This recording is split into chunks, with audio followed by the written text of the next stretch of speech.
Alrighty, welcome to day 4? Yeah, I think day 4. Gonna do 10 minutes today, because frankly, I don't want to read that much, but gotta do what you gotta do. It's also nighttime. I've had a full day of stuff today, so we're gonna do a 10-minute timer. Apologize for the darkness. Hopefully I can see the text.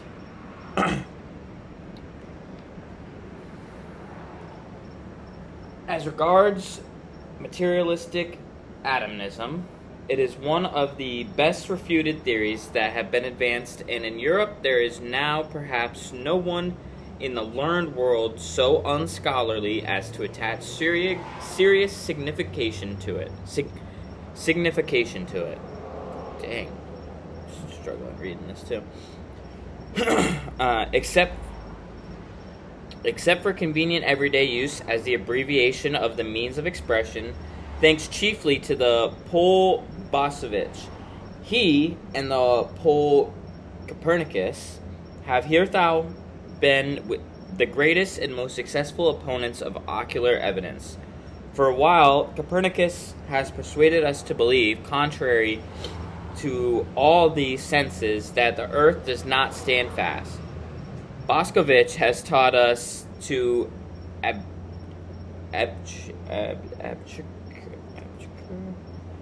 let's see.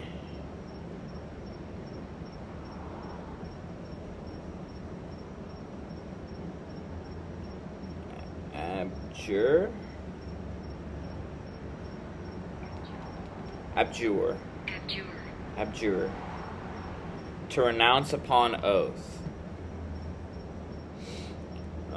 Boscovich has taught us to abjure the belief in the last thing that stood fast of the earth, the belief in substance, in matter, in the earth residuum, in the particle atom. It is the greatest triumph over the senses that has hitherto been gained on earth.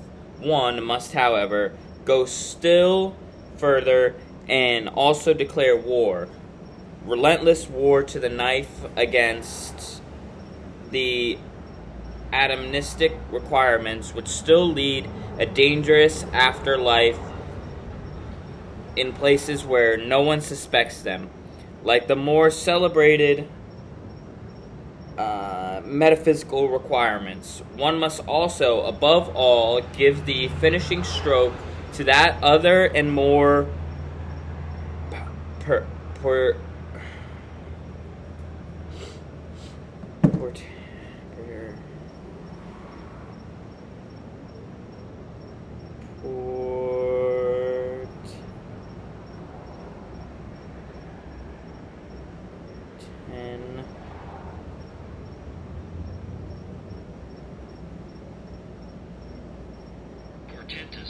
portentous of, relating to, or consulting, a portentant.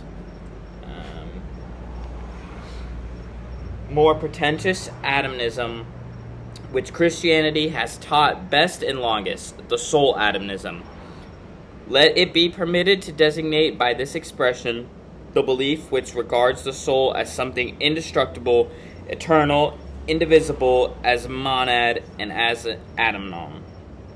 This belief ought to be expelled from science. Between ourselves, it is not all necessary to get rid of the soul, thereby and thus renounce one of the oldest and most...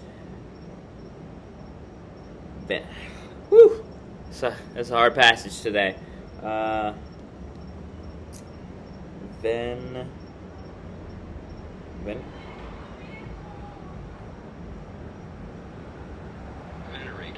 Venerated. To regard with reverential respect, with admiring defense. To honor. Okay, like an honor. Thus renounce one of the oldest and most venerated hypotheses, and happens frequently to the clumsiness of naturalists, who can hardly touch on the soul without immediately losing it. But the way is open for new exceptions and refinements of the soul hypothesis and such conceptions as moral soul. And the soul objective municipality and the soul as social structure of the instincts and passions, want henceforth to have legitimate rights in science, in that the new psychologist is about to put an end to the superstitions which have hitherto flourished with almost tropical luxuriance. Around the idea of the soul, he is really, as it were, thrusting himself into a new desert and a new distrust. It is possible that the older psychologist had a merrier and more comfortable time of it. Eventually, however, he finds that precisely thereby he is also condemned to invent, and who knows, perhaps discover the new. Psychologists should bethink themselves before putting down the instinct of self-preservation as the cardinal instinct of an organic being. A living thing seeks above all to discharge its strength. Life itself is will to power. Self-preservation is only one of the indirect and most frequent results thereof.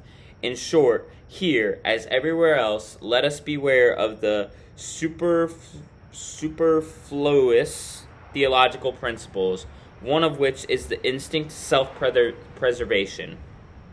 We owe it to Spinoza's inconsistency.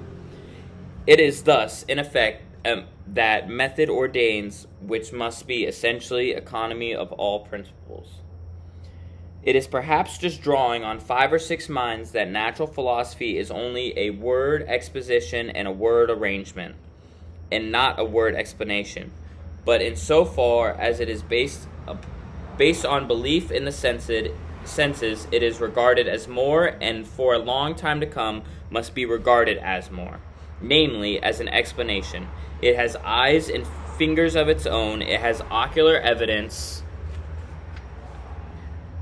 palpableness of its own. This operates fascinatingly, persuasively, and convincingly upon an age with fundamentally plebeian tastes. In fact, it follows instinctively the canon of truth of eternal popular sensualism. What is clear? What is explained? Only that which can be seen and felt. One must pursue every problem thus far. Obversely, however, the charm of the Platonic mode of thought, which was an aristocratic mode, consisted precisely in resistance to obvious sense evidence. Perhaps among men who enjoyed even stronger and more facetious sentences than our contemporaries, but who knew how to find a higher triumph in remaining masters of them, and this by means of pale, cold, gray conceptual networks which they threw over the motley whirl of the senses, the mob of the senses, as Plato said. In this overcoming of the world and interpreting of the world in the manner of Plato, there was an enjoyment different from that which the physicists of today offer us, and likewise the Darwinists and anti-theologians among the psychological workers, with their principle of the smallest possible effort and the greatest possible blunder. Where there is nothing more to see or to grasp, there is also nothing more for men to do. That is certainly an imperative different from the Platonic one, but it may notwithstanding be the right imperative for a hardly laborious race of machinists and bridge builders from the future, who have nothing but rough work to perform.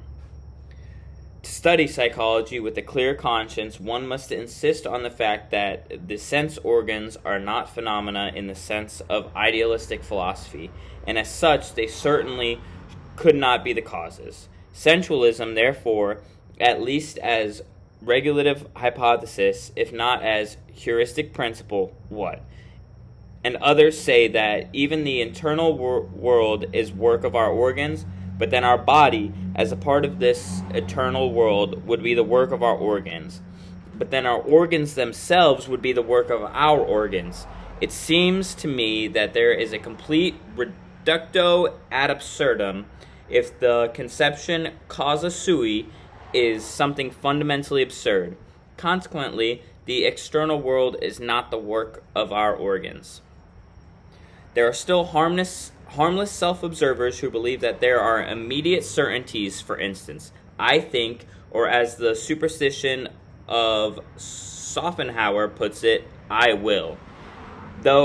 As though cognition here got a hold of its object purely and simply as the thing in itself, without any falsification taking place either on the part of the subject or the object. I would repeat it, however, 100...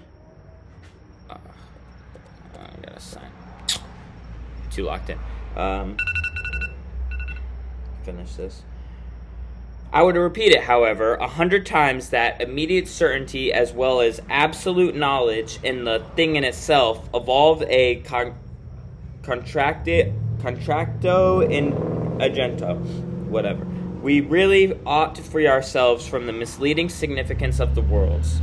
The people on their next part may think that cognition is knowing all about things, but the philosopher must say to himself, when I analyze the process that is expressed in the sentence, I think, I find a whole series of daring assertions, the argumentative proof of which would be difficult, perhaps impossible.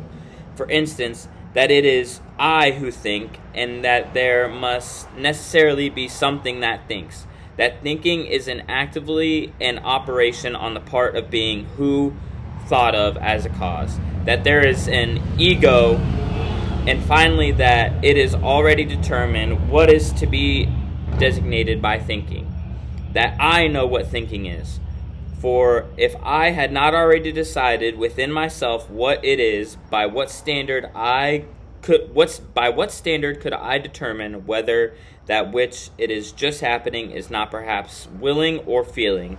In short, the assertion I think assumes that I compare my state at the present moment with the other states of myself which I know, in order to determine what it is. On account of this retrospective connection with further knowledge, it has, at any rate, no immediate certainty for me, in the place of immediate certainty in which the people may believe in the special case. The philosopher thus finds a series of metaphysical questions presented to him, veritable conscience questions of intellect, to wit. Where did I get the notion of thinking? Why do I believe in cause and effect? What gives me the right to speak of an ego, and even of an ego as a cause? And finally, of ego as cause of thought? He who ventures to answer these metaphysical questions at once by an appeal to a sort of intuitive perception, like the person who says, I think and know what that is, at least is true, actual, and certain, will encounter a smile and two notes of interrogation in a philosopher nowadays. Sir, the philosopher will perhaps give him to understand, it is improbable that you are not mistaken. Why should it be the truth? Man, long day. I get into it for a couple sentences, and I'm like, all right, I'm feeling myself. I feel good while I'm reading, and then I make a blunder, and it just throws me all off. And I gotta start analyzing and comprehending what I'm reading more than just trying to spew the words out.